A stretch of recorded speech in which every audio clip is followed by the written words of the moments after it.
What's up, everybody? Welcome to the Hook and Bridge podcast, episode number 26. This is a huge episode for me and Taylor. I'm so excited. So excited. Dude, we're so excited. So Like, I stoked. won't even keep everybody in suspense.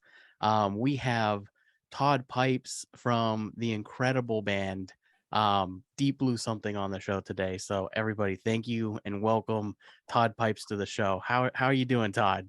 I am doing great. Doing great. How are y'all doing? We're doing good, man. We're doing good. Awesome. Wonderful. Awesome.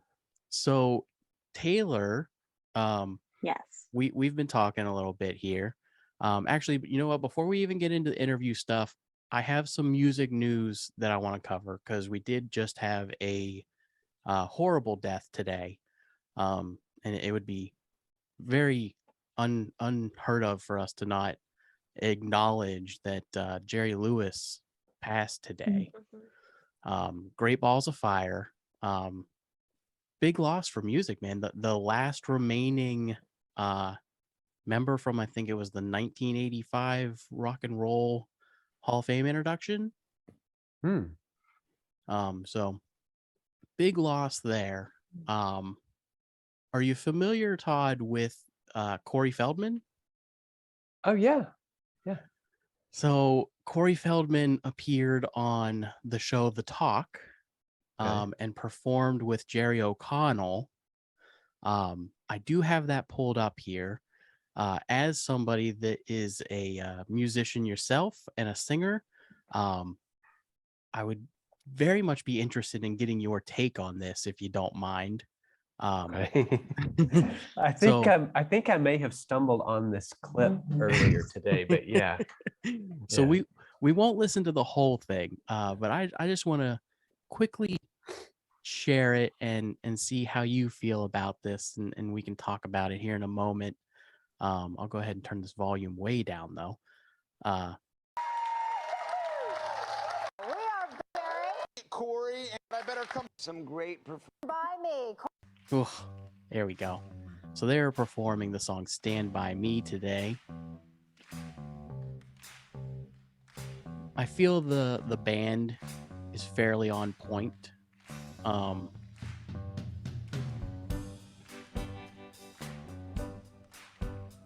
bit of a slower song.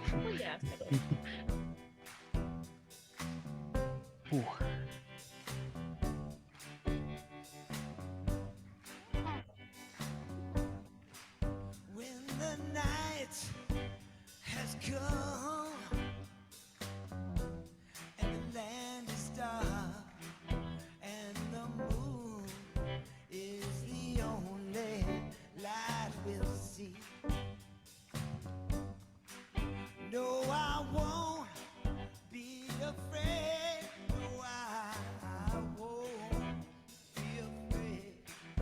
Just as long as you stand by me.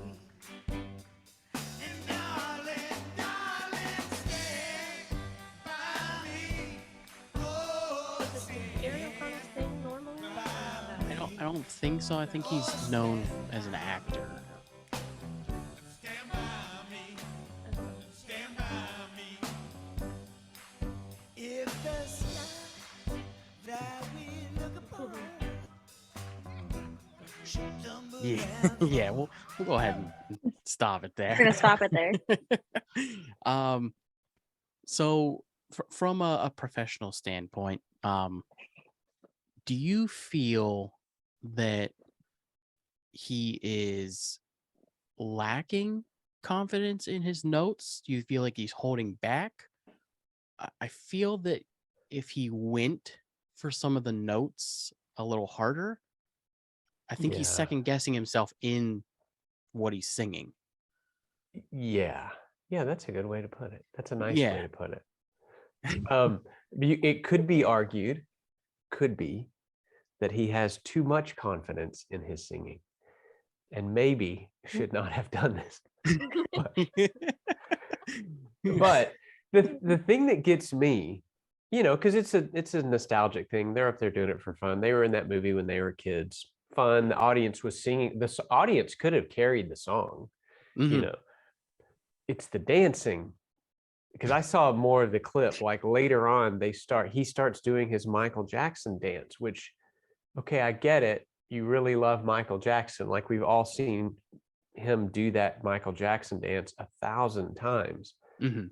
Couldn't he just kind of stand there? Because then the other guy kind of has to awkwardly do the dancing too. Right. You know, when you could have just kind of stood there and swayed and kind of had fun with the song. I mean, I don't fault him too much on the singing because he's an actor. He's not a singer, Mhm. you know, Mhm. and you know, your voice is like any other part of your body. If you don't exercise it regularly, you start to lose it. Especially, I don't know his recreational activities, but you know, if you're a drinker or a smoker, man, that wrecks you pretty bad. Right. You know, because he's in his 50s now, I'm guessing. You know, Oh yeah, I yeah, think and for sure. Yeah. if your voice, if you haven't taken care of it, it can start it'll start going on you. But Yeah. yeah, I mean, maybe I best not to definitely revisit that too much. I definitely agree on the confidence. I think he is overly confident. I think he's overly confident with his performances, Mm. but I feel like in the moment when he's singing, it almost seems like he's searching for notes. You know what I mean? He's kind of like Yeah, because all over the place. yeah, I think he knows that he's sort of at the upper limit of his range, and he doesn't want to crack. Right. Which, of course, when you're Right. trying to not crack, your voice always cracks. So you're right. If he had just kind of gone for it, or just kind of pulled back, and Yeah. it's not a really high pitched song. I don't know what he was trying to do on a couple of the things, but Mhm. again, best not think too much on this one. So that's the biggest music news from this week. Mhm. So Taylor is going to Yes. start off the interview today, and I'm so excited. I have some deeper questions in regards to your 1995 album Home. Okay. But Taylor has some really great questions that she wanted to ask you, so I'll go ahead and I'm like, give her the floor here. So Cool. first of all, I just want to say, like, we've done a lot of these interviews, and Uh-huh. Harley always is like freaking out. You know what I mean? And like really excited about them. And like, I get it to an extent. I'm like, yeah, I'm excited to do it, but like, now I get it. I'm so excited right now. Oh my Awesome. goodness. Okay. So, let's see, what one do I want to start off with first? Okay, so some backstory on this question. The song Breakfast at Tiffany's was a really big bonding experience for Harley and I. Like we both fell in love with that song. Oh, And there's great. a 7-year age difference. Okay. So like for us to like when we were younger, anything that we could bond over, we really did. Yeah. And even now, like we still just like listen to it and it brings back really great memories for us. It's like a really important song in our relationship. Cool. So with that being said, was music a bonding experience for you and your brother as well growing up? Yeah, definitely. Especially because you know how it is when you're younger. The younger you are, the bigger the gulf seems to be. You know, then as you start to get older, you know, and once he hit high school, it was easier, you know, because we were together. Like we played on the same soccer team, and we were on the same track team, cross country. Actually, I didn't realize how many sports we did together. But then music also was important because the guys that were in my band had quit school and gotten into some trouble and that kind of thing. So I suddenly didn't have the guys that I hung around with really the most, which is my band.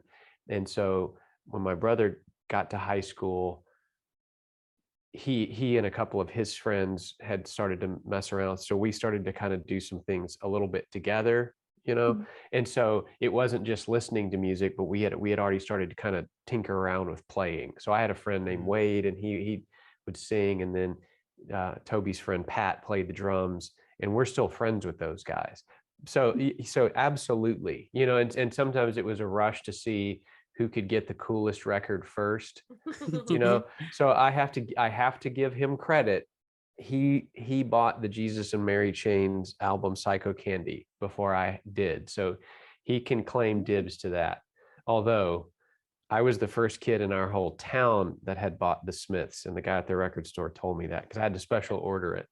But that was a fun thing to kind of compete to see you could have the hippest stuff. But I have to admit, when he brought that record home, or it was a CD, because we had to share a CD player. He had the CD player in his room, and he brought the CD home. And I remember us just standing there in his room, listening to Just Like Honey. And I swear the whole world changed after that. That was an amazing experience. But as you mentioned, it was a shared experience.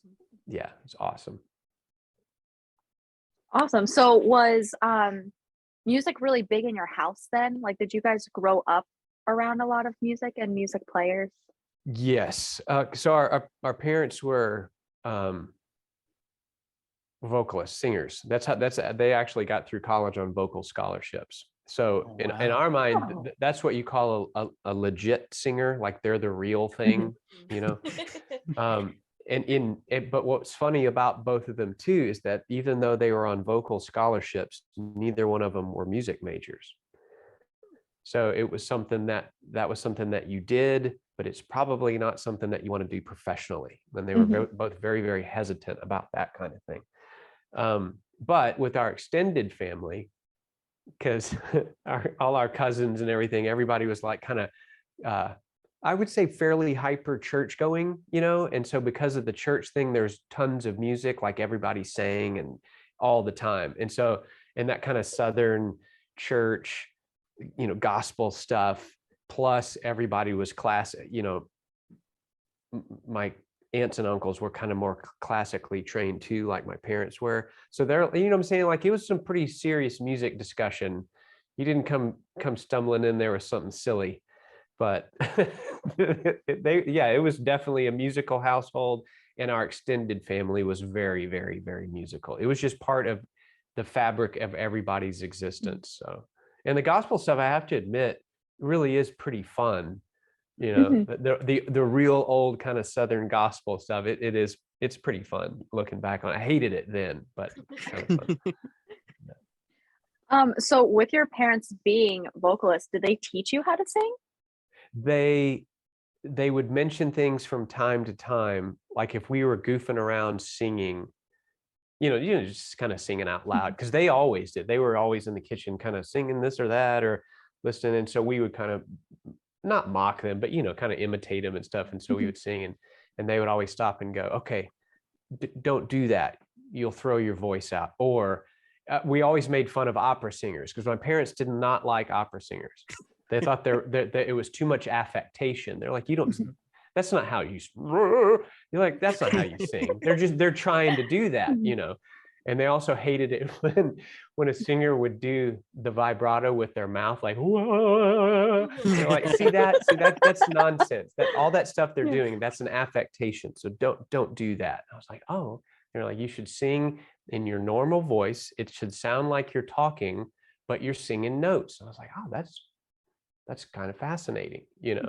And so I noticed that all the singers that they liked were very unaffected, normal sounding singers. Like they both liked Neil Diamond and a lot of the singer songwriter people. You know, John Denver has a super regular, natural voice. And then of course, the biggest players in our house were Simon and Garfunkel.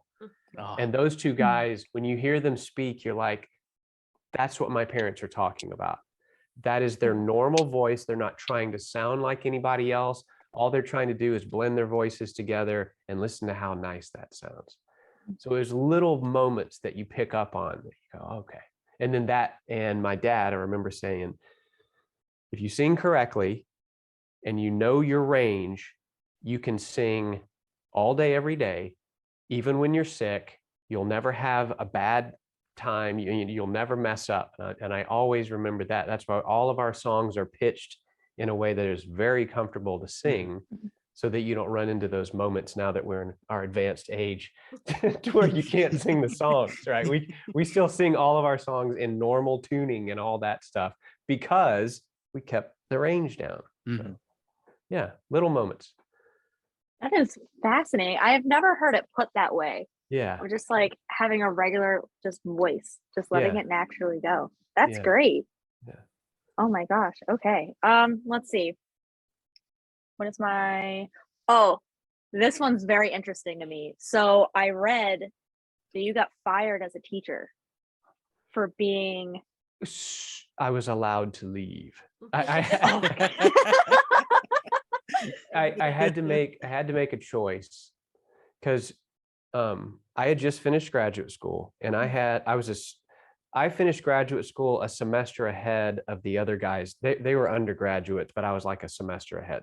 And everyone had kind of prolonged things a bit so that we could be on the road. This is before we had a record deal. Okay. So this is before we had a record deal, but we were pretty popular. Like we were selling out places regionally, and we played a lot and that kind of thing. So anyway, they all needed to kind of focus a little bit more that last semester. So we were going to play a few less shows, and I was getting married. And so I took this job at this private school, teaching English. And I told them in the interview, because it was a Christian school, and I could see that there might be conflict or something. I don't know. And so I made sure to mention, on the weekends, this is what I do, because they were paying me a whopping $19,000 with a master's degree. That's my yearly salary was $19,000. And so I was like, in order to not starve to death, I really do plan on continuing to play shows. I'm not going to tell anyone this. I'm not going to share this with the kids, but I don't want any kids like showing up that I don't want this to be a problem. And they're like, no, this is not going to be a problem.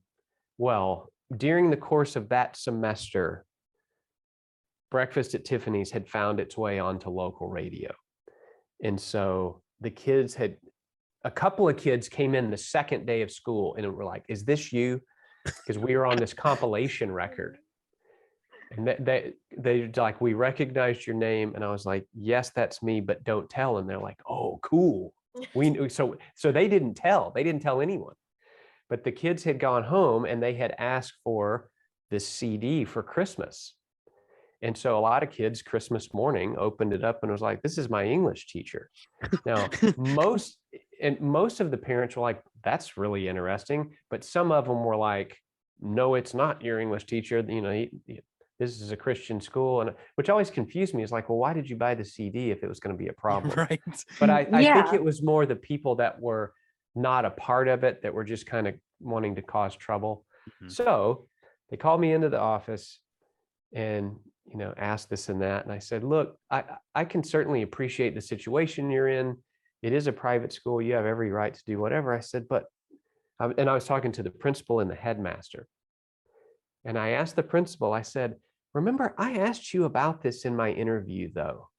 And so you're kind of putting me in an odd situation because I asked you about this and you said it wasn't going to be a problem. And then the headmaster was like, what? And so I was like, okay. And so I could tell now they have this conflict. And I just said, I'm going to head out. So yeah, I got fired on Valentine's Day. Oh my God. Year. Oh, yeah. no. But because we had gotten on the radio and because we were selling tons of records, we had a record deal by May. So it was all fine. But yeah. Yeah. But technically though, I was allowed to make a choice, quit your band or don't do that anymore and you can stay. Or if you're going to do that. And I was like, well, again, I'm making twice the money doing that, even though we're not even a signed band. I was like, you're not really giving me a choice. So I had to leave. So, but I don't harbor any bad feelings. They had to make a decision and you can't hear it. So how did your wife take that Valentine's Day though? I bet that was a fun conversation when you got home. Yeah. She was going, okay, great. Yeah. Yeah. Hey, honey, by the way, happy Valentine's Day, and I quit my job. So yeah, that's kind of what it was. But we could already tell by then that things were kind of on the horizon. So we weren't panicking.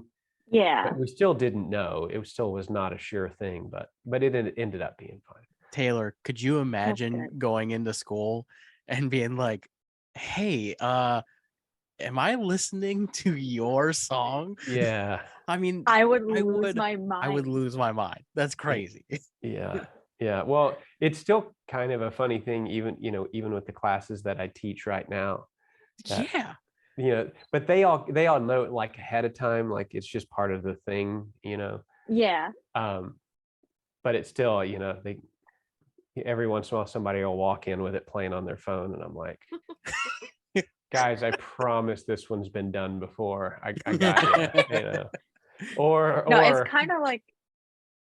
Go ahead. Oh, go ahead. Go ahead. I was going to say that the real funny thing, of course, is when the Playgirl cover starts to circulate amongst them. That's when things get a little awkward. But Whoa. That's Back up a second. Wait. Y'all. I think you haven't seen that. So No, but we're gonna Google it right now. Yeah, Actually. that was one of those things that, looking back, maybe wasn't the greatest decision. But that's so awesome. Yeah. How did I mean, kudos to you, man, because it is not an easy find. To be clear, though, I'm not naked in the magazine. It was a music issue. They interviewed us, that kind of thing. Okay, so just to be clear, however, I am for sure on the cover of that thing, and it does get circulated.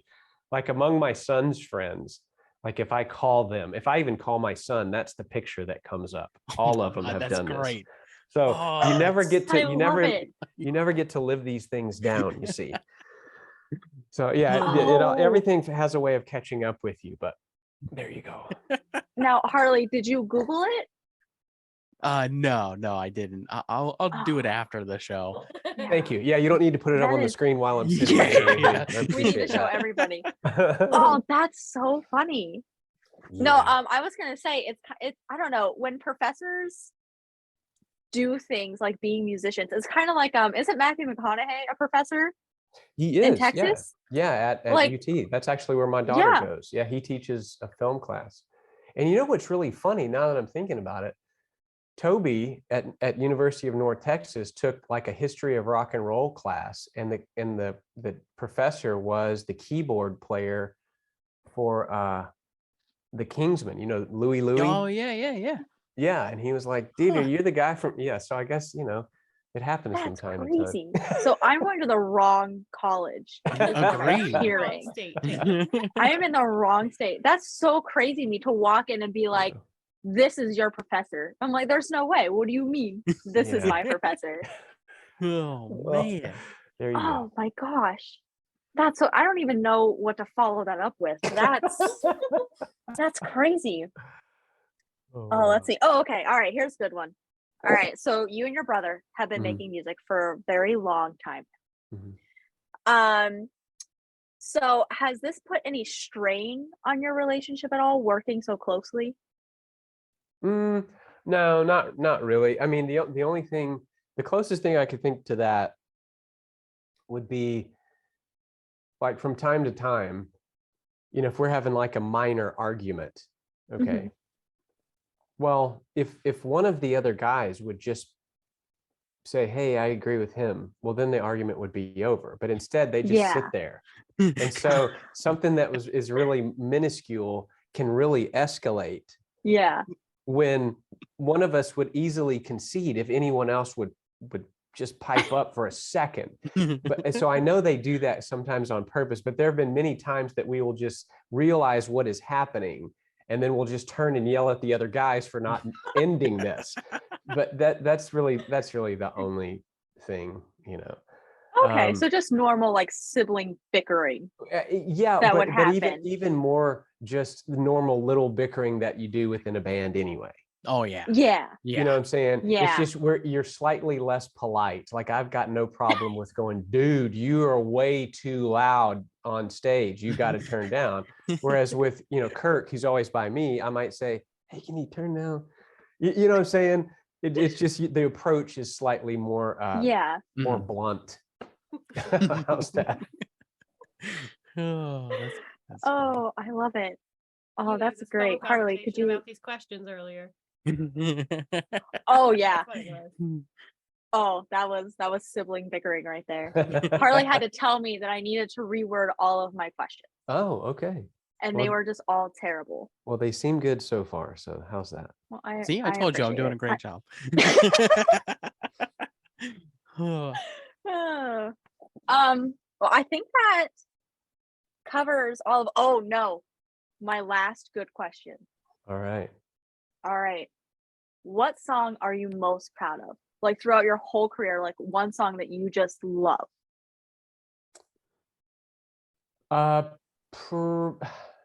it would probably be a tie between two songs. One is a song called Pullman, Washington, which, funnily enough, I get a lot of contacts about that song. People seem to be, once they hear that song, seem to be strangely attached to it.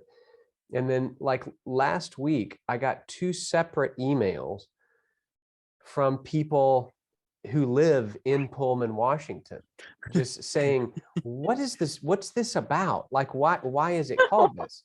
And I had to explain, well, the main reason is I wrote it in Pullman, but I think the song kind of conveys sort of where my head was when I was there, Mhm. you know. But it's in 6/8 time. The chord progression, I think, is kind of interesting. It's one of those ones where I kind of disguised a lot of fairly difficult musical things. I kind of hid them beneath the melody, you know, because I like when bands do that. It's a little bit more of a complex song than it seems. You know what I'm saying? So I like to hide things. And I think it came off the way I wanted it to. So that would probably be the best one. And we very, very rarely play that one live. And then the other one is called Daybreak and a Candle End. And I like it because it's got a very strange, non-traditional arrangement. It's linear. It doesn't have like a verse chorus kind of thing, and it builds in sections. It's more like a classical piece in a way, which makes it kind of sound. People do from time to time, they pick up on how much we are influenced by Rush. And so that particular song sounds very much like that part of us that is, well, there's Rush and then there's The Cure. If you just slam them together, a lot of our songs sound like that. And that's definitely one. And it is a son of a gun to play. It's very hard. It's hard to play and sing at the same time. So I like it. I like it. It's a struggle. So there you go. Those 2. Oh, that's great. So on that note, your 1995 album Home. So listen to your entire catalog. Obviously primary focus is that album because I love that album. So it's interesting that you say that about your influence of Rush, because when I listened to that album, the opening track, for sure, I hear a lot of Rush influences. It has a very long title that I can't remember off the top of my head. Gammergurten's Needle. Yes. Yeah. A lot of Rush influence in that, but I would almost say the rest of the album sound a lot like the band Yes. Is a big one that I kind of heard in there. Along with who sang that song from the Breakfast Club? Simple Minds. Yeah. I heard a lot of that in there as well. Definitely. So based off of when the album came out, what your guys' ages were at that time, would you say like that's a pretty accurate like influence at that time? Like you guys would have been watching that movie. Without a doubt. Yeah. I was there for the Breakfast Club. I was there for opening weekend. And yeah, that's one of those movies that you feel like, oh wow, you know, because John Hughes, he made so many of those movies that were like about that time period, and they're sort of the characters in the movie are caricatures of real types. Like nobody in real life was that, well, you're a jock or you're the stoner or you're there's more blending, but for the purpose of those movies, he made the characters really clearly defined, and it captured the moment a lot. So yeah, so we would have been really influenced by that, which at that time was incredibly unhip. To kind of go with that approach and to not, I don't know, I ran into people a lot that were our contemporaries there in Denton that were really trying to grab onto that grunge thing, you know.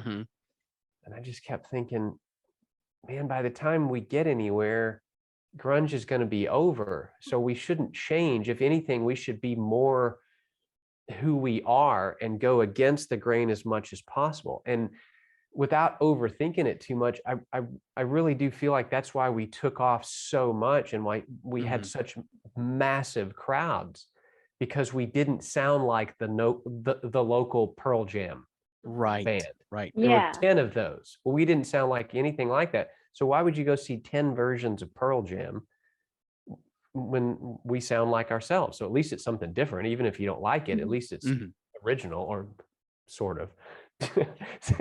After ripping off Simple Minds, and yes, it's sort of original. But you know what I'm saying? It was unique to the time. Yeah. Like the sound in that album is incredible. And so I'm a big lyric guy. I love literary type stuff. I love to write. So I didn't know that you were a professor at the time. And I also didn't know that your I was on my degree- way to be. Yeah, definitely. Yeah. I had no idea that your degree was in English. But now that I know that information, it's no secret that both lyrically and melodic, you do sneak a lot of elements in there, and you do sneak a lot of like musical intricacies in your music.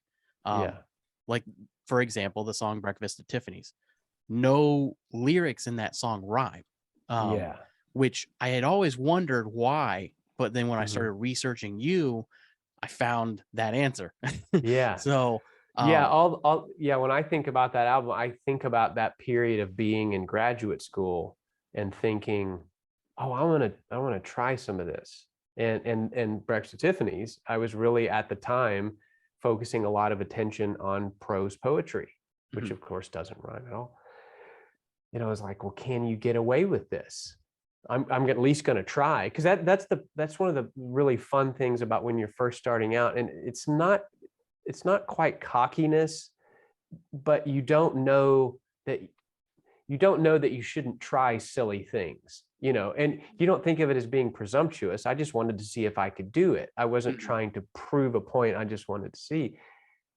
And it worked. That first night, I thought, I mean, nobody in my band ever mentioned, hey man, these words don't rhyme, like, at all. No one ever mentioned. I just remember thinking, I'm totally getting away with this. This is so weird. Not to mention the fact that people actually liked the song. That never occurred to me, trying to write a good song. I was just trying to get away with something lyrically. And again, there was another, I Can Wait is another one on there that was part of my graduate thesis. It was one of the the poems in there. And I had been working on it on its own, and then I thought, oh, this will fit with this music. That's strange. So there's a lot of that kind of weird stuff that is in and out of my thesis and stuff like that. So I mean, that song was also on my list. But also from a lyrical standpoint, the song Home and the song Josie. Those two songs seem to be very personal to you. And specifically the song Home, I feel is a very like in-depth look into you.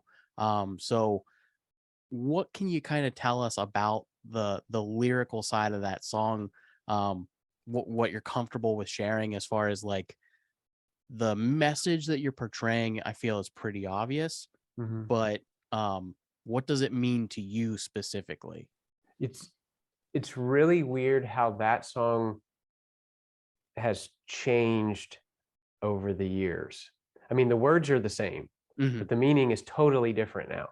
It's very, very different when we're playing it, because we've over the years, you lose a lot of friends in the music business. Like things happen and things get very, very serious. And so when we play Home now, there's that connection, because the people that were listening to it that are our age, well, we were young, and it was literally about, we went to New Orleans this one weekend, and I was just kind of thinking about, it's going to be weird to think back on these times, because these are really fun times. And the whole thing was that we had gotten lost, and we were just trying to find our way back home. And it was summer, so we were actually staying at our parents, even though we were in college. And we were like, oh, we got to make it home. We got to make it home. And so I knew that I was writing something kind of forwardly nostalgic, something that we would think back on, but now that we're old, now all of that seems so far in the past, right? And this idea of, well, now we have our own homes, and now our kids are in college and they're doing things, and even though they're not totally out of the nest yet, because they're going to be home for the summer, and all this idea of, and then when they come home for the holidays, we'll all go to my parents. So it's like a home, and it's like one of those Russian nesting dolls of homeness, right? Yeah. And so, but now when we play it, it's like it seems really heavy, kind of.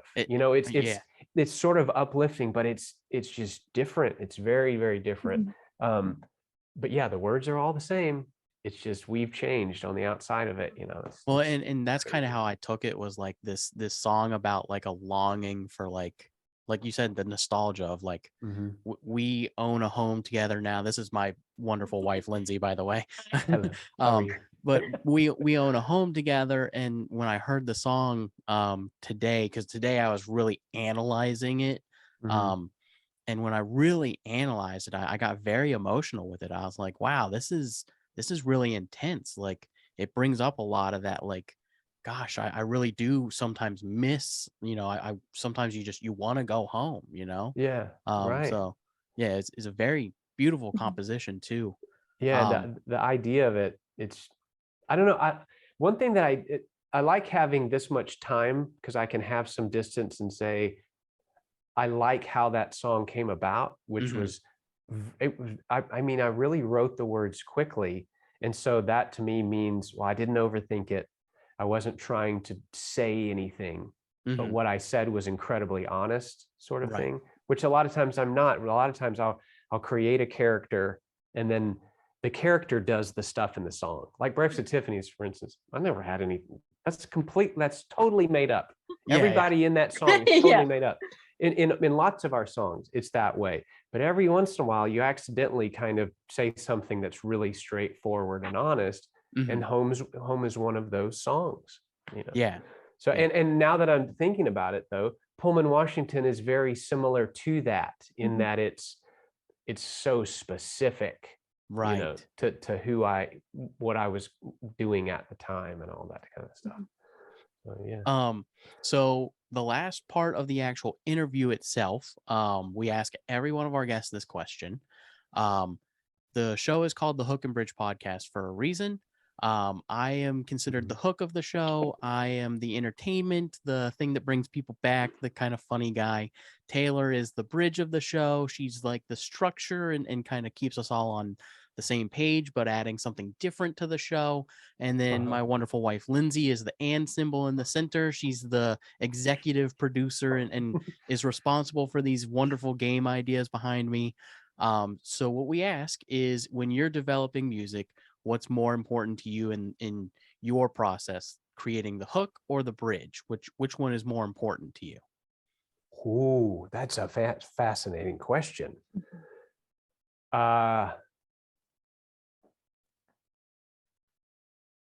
I want to say the bridge, but here's why. Okay.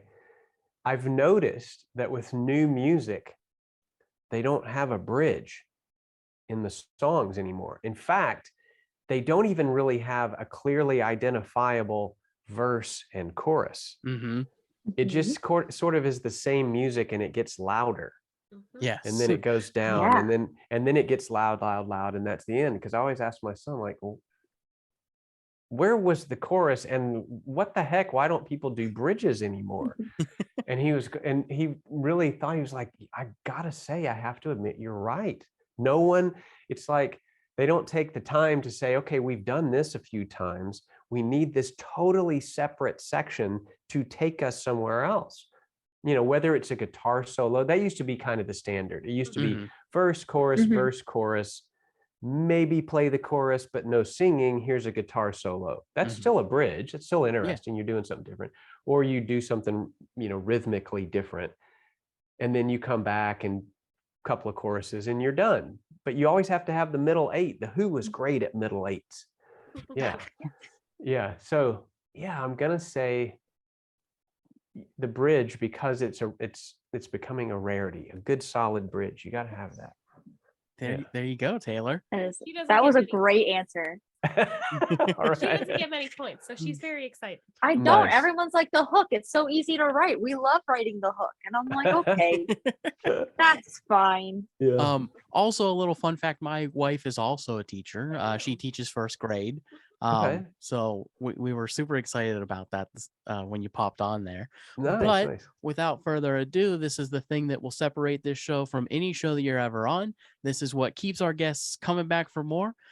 We have this awesome game put together behind me. This is called the What Is That Music game. It's a very fun trivia game that we made up that is nothing like Jeopardy, but exactly like Jeopardy.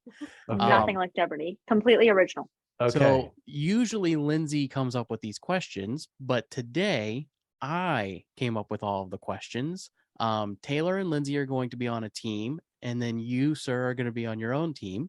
Okay. These questions are all 90s based. Okay. So we have 4 categories. The first one is called I Miss the 90s. The second one is Finish the Lyric.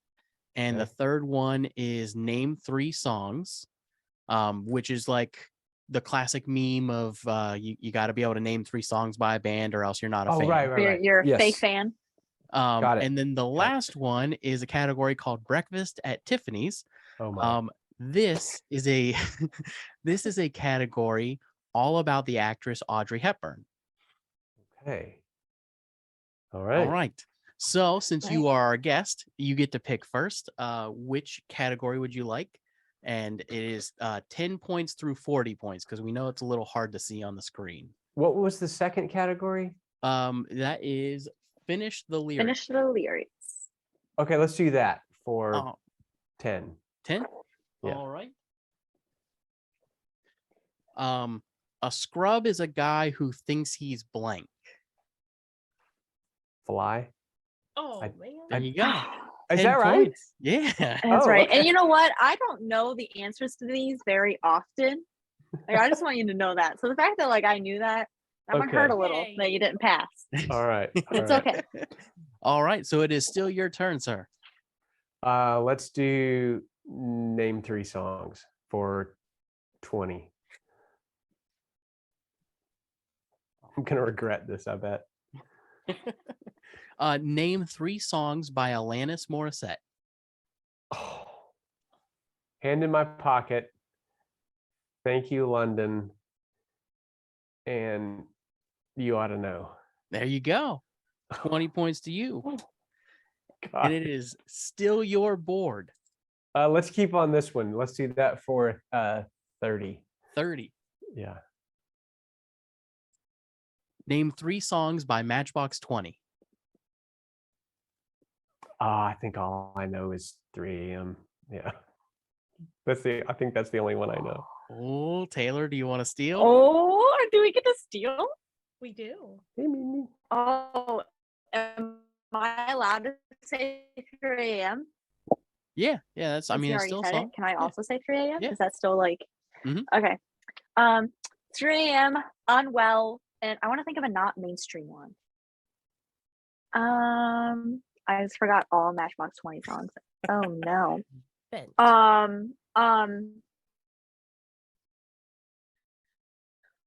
The wheel one, sleeping at the wheel.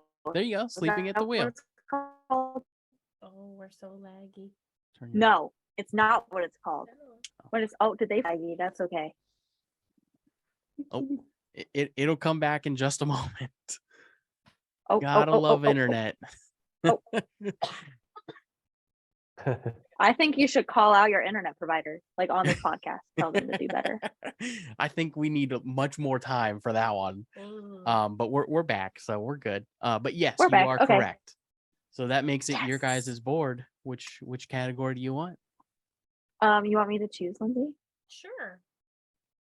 Okay. Can we do finish the lyrics for? I'm feeling crazy.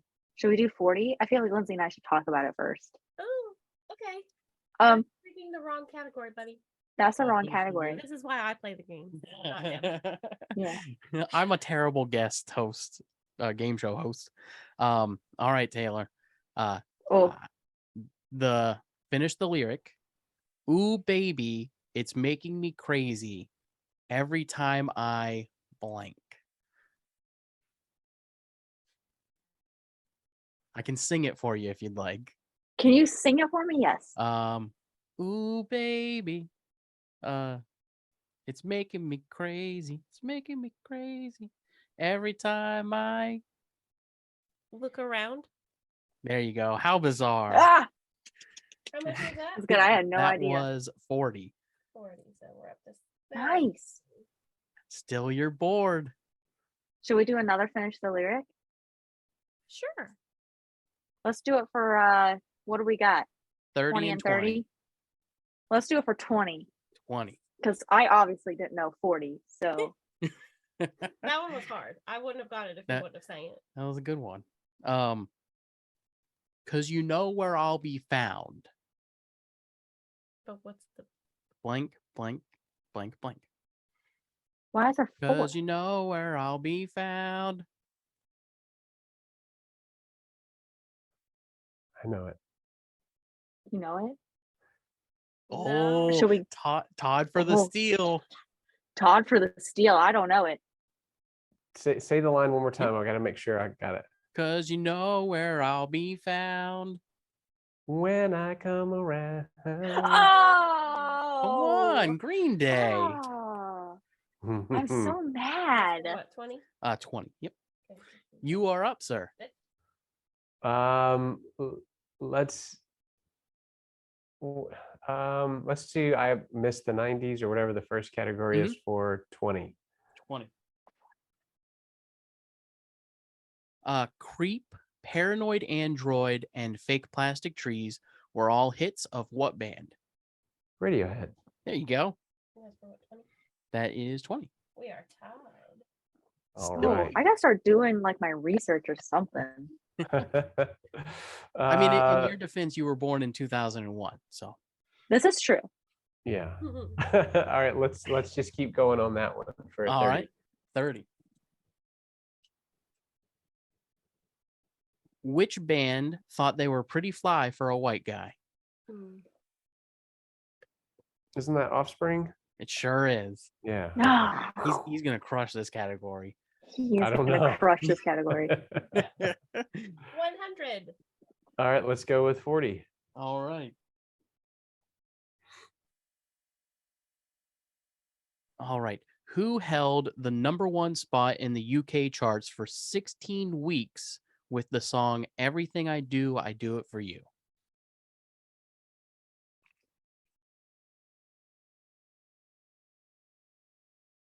Everything.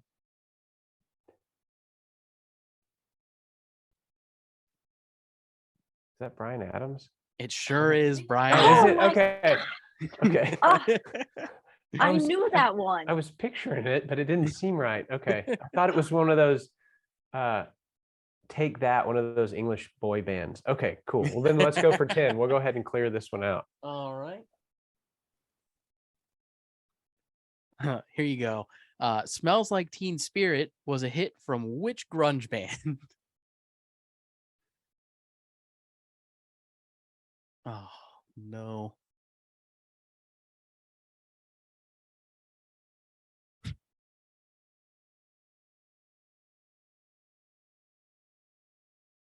Oh. Oh, this is the Taylor show now. Fun fact, I hate Nirvana. Okay, now you're back. Now you're back. Oh, this internet, man. All right. I'm so angry that you put that on there. And I want you to know that. I did it on purpose, if it matters, because I thought I you know might you pick did. that one. So I would have been so mad. I wouldn't have answered. yeah. All right. So it is still your turn, sir. Let's do I guess, is there just one finish the lyric left? Mhm. Mm-hmm. Yeah, let's go ahead and do that one. Hmm. All right. The world is going to roll me. I blank the sharpest tool in the shed. Isn't it I ain't? It is. Yeah, okay, Wow. okay. 30. Yep. I Oh, thought gosh. the English professor might. I appreciate that. It does pain me to say that out loud, but there you go. All right, so let's see. What's left now? Oh yeah, we still have a couple of name 3 songs, right? Yep, name 3 songs. All right, let's go. Let's go down that. All right. Yeah. 10. Yeah, 10. That's fine. Name 3 songs by the band No Doubt. Don't speak. I'm Just a Girl, Mm-hmm. and then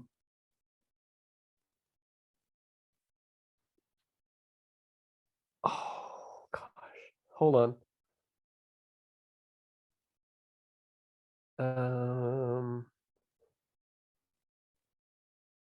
Oh my gosh. What's the one? Bananas, B-A-N-A. Or is that Gwen Stefani? That is Gwen Stefani. Okay, so that doesn't count then. They had that one, is it Girl in a Box? From Nope, that nope. first? That's Hull. No, No Oh, Doubt no, had no, one no. too. Yeah, it sounded curiously like I'm Just a Girl, but it was on their first album called, I think, Girl in a Box. You may be right. I'm You may gonna have to give it look to that you, up. Okay. 'cause I am not positive. So I'm gonna give it to you. You sounded pretty confident, so I would give it to you. There's something, I don't know if the title is exactly accurate, but I know that's the gist of it. For some Hey. reason, Gwen was in a box. What's another one of their songs? Spider webs. Oh, yeah. Okay. Yeah. Exactly. All right. So name 3 songs for 40. Okay, here we go. Name 3 songs by the Gin Blossoms. Hey, Jealousy. Mm-hmm. Oh my gosh. Found Out About You. Mm-hmm.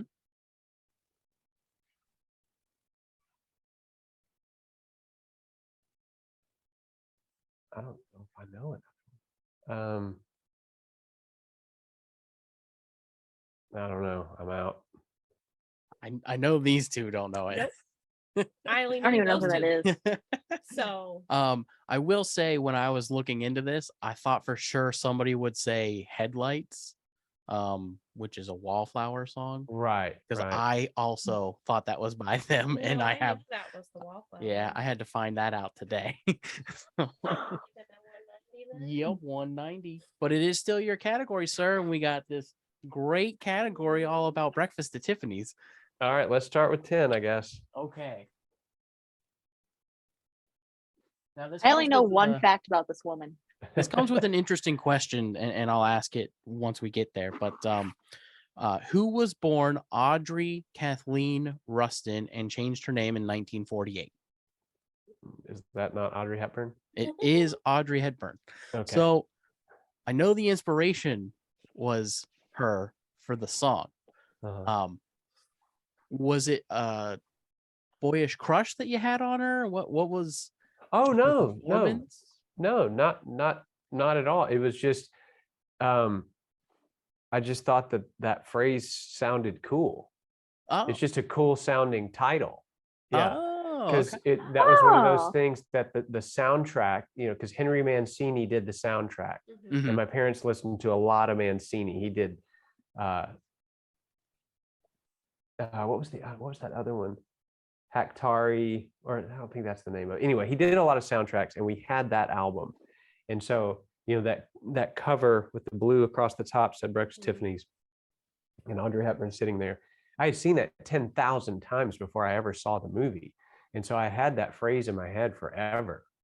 Yeah. So, I mean, I like Audrey Hepburn, but she's not really my type. Oh, all right. Yeah. Oh, Yeah. well, I mean, don't get me interesting. wrong. I like her. I think she was the perfect for that part. Yeah. But yeah, that's it.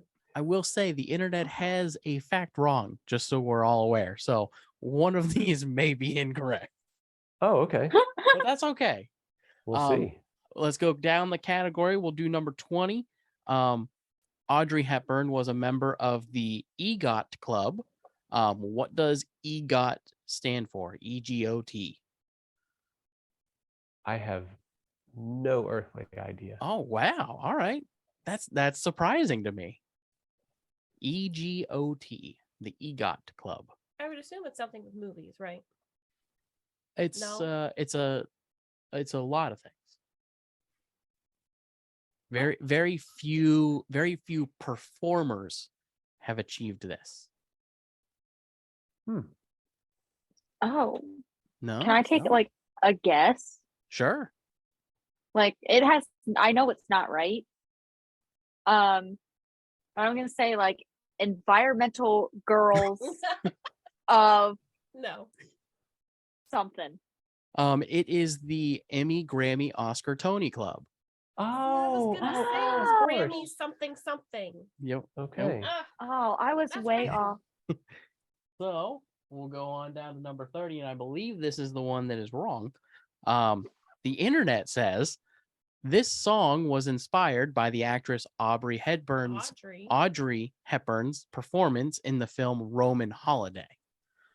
Okay, now that is the answer is Breakfast at Tiffany's, but I was watching Roman Holiday when I decided to sit down and write Breakfast at Tiffany's. That is true. Okay. Okay. All right. Yeah, Okay. yeah, so it's yeah. That's just appropriate. what made me think, hey, I need to get around to that. I need to go ahead and start. It was just That's a why. reminder. Yeah, it was on. Yeah. Now, do you guys still love performing that song just as much as you did in 1995, or is it one of those things where yeah. like, No, it's fun. Yeah, no, everybody sings. It's fun. yeah, And another thing, funnily enough, it is not an easy song to play. The counting is it very is not. the counting is weird, and Yeah, and the that makes timing, sense. the timing is weird. So you have to concentrate.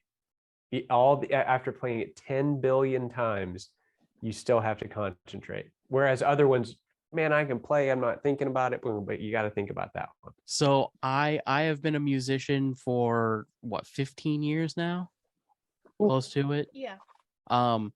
And I've loved the song for a very long time, and I can't tell you how many times I have played the song and gotten out of time within the first 2 verses of that song. Yeah. I get the intro down perfect, but as soon as the words come out, nothing matches. Yeah, I'm telling you, I don't know what I was thinking. I love it. And then it's so weird too, because like the verses I can't get, but then I get right back on time with the chorus. Yeah, And then I go right into the verses and I'm like, I'm all screwed up again. Awesome. All right. So the last one in this category, Audrey Hepburn spoke 5 languages. Name 2 of those languages excluding English. Oh, smart. Okay. Didn't she also spoke French, Mm-hmm. I think, but didn't she also speak like Russian? Oh, you're so close. It's Okay. in that area. Okay. German? No, not German. Oh, I don't know. French and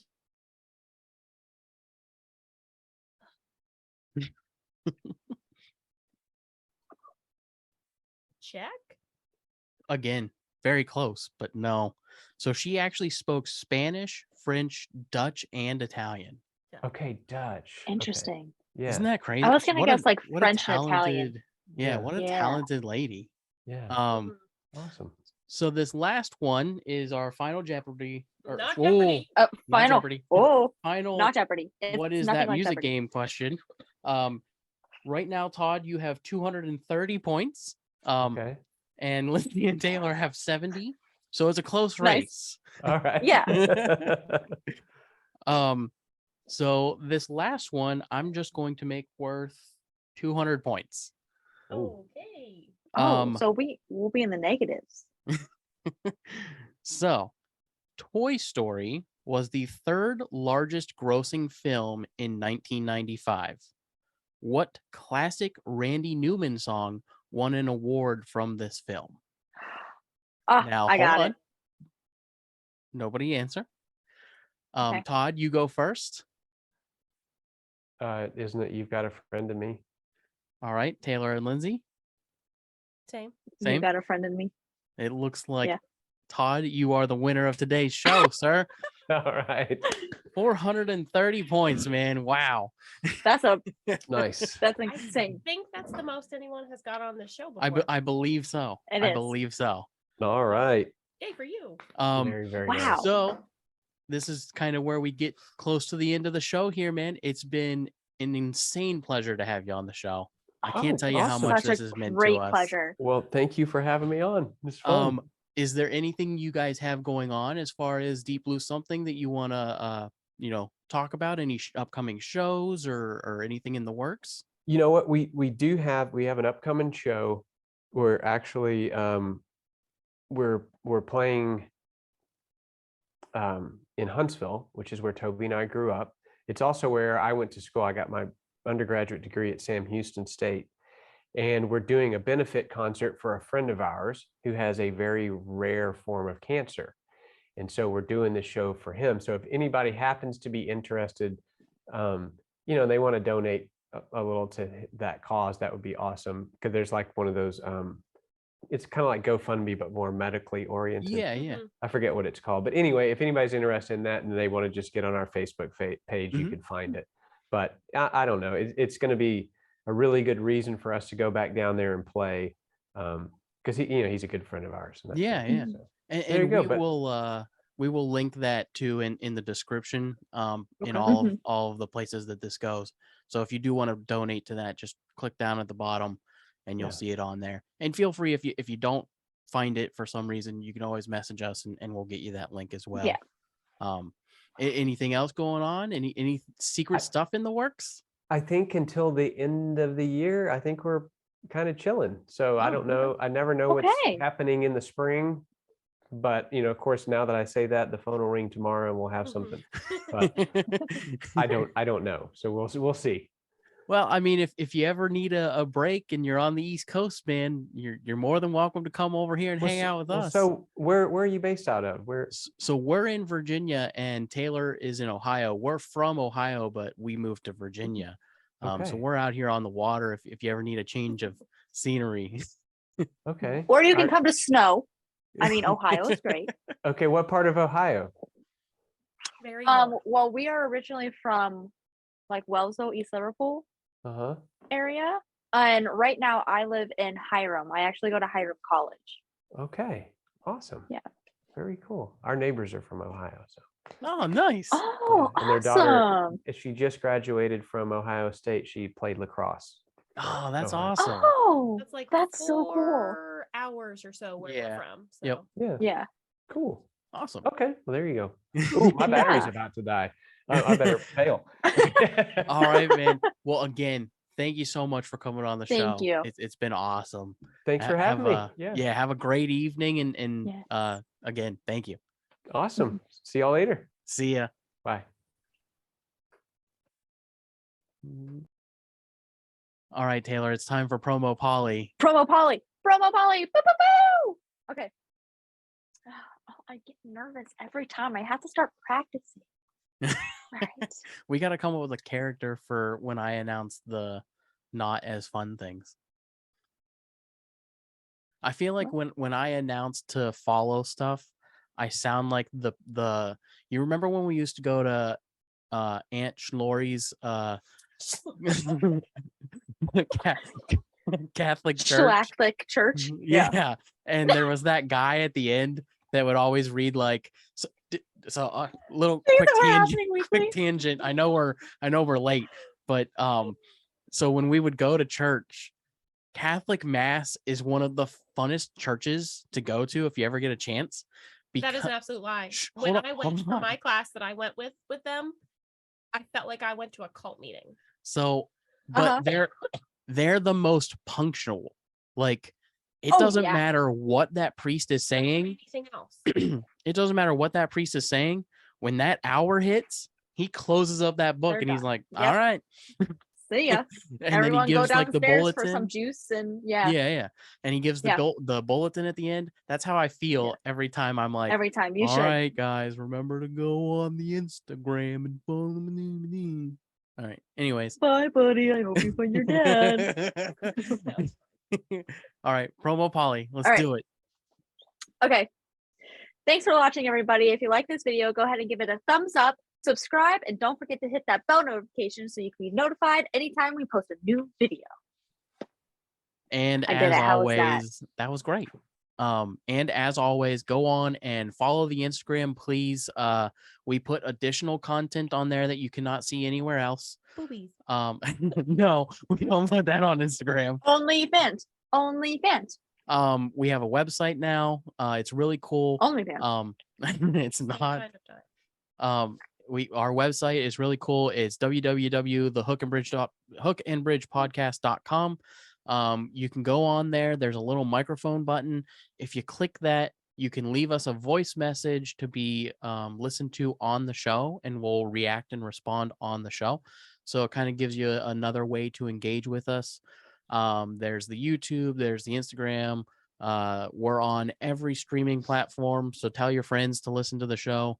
Please go on Apple Podcasts and give us a 5-star rating and a review.